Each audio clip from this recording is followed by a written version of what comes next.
And let's look at the top highlights that have come in actually from the JP Morgan's note on its India equity strategy.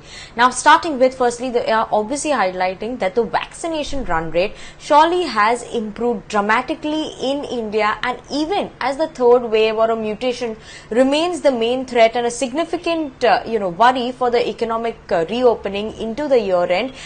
They still believe that they are expecting the economy to completely open, and a significant reopening coming in by the end of the year is what their aim, what their belief is, and they are maintaining that stance that by the end of the year they will be seeing the reopening, a significant reopening coming up as well.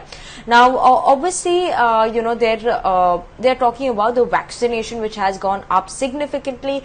The production also needs to catch up, is what they are highlighting. Now, the 7-day moving average of the vaccine shots which are administered has increased sharply from 2 million doses in the middle of the May to 5.7 million doses now.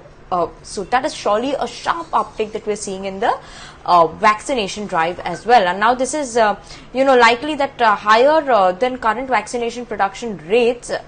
We could be wanting for higher vaccination production rate, and we need to catch up on that front, is what JP Morgan is highlighting. Now, further, other than that, they're saying that obviously, analysis which are done are showing that district-wise data is showing that urban is surely better than rural, and quick reopening is seen in urban areas as well. And that means, this means that the services in the urban area could see a faster reopening, is what they're seeing. Now, they expect that 62% of the adults to be vaccinated by December 2021, but larger cities are ahead and can possibly open ahead of November festive season as well, is what they are highlighting. So surely let's keep an eye out on that, especially in the urban areas, that we're seeing a higher vaccination rate, higher reopening as well.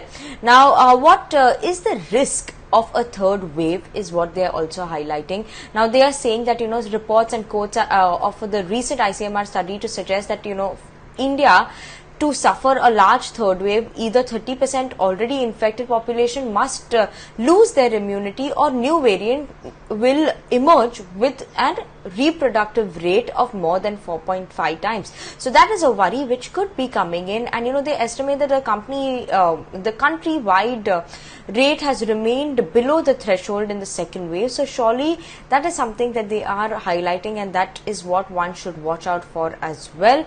And obviously they are expecting a significant reopening by the end of 2021, and so that is something interesting. By the year end, they are expecting to see a significant reopening, and especially the second wave had driven the pent up demand, is likely to be released in the second quarter of FY22 as well. So that is something that we should be watching out for in reopening trade also, and that could be maybe something that could drive the growth, is what JP Morgan is highlighting as well.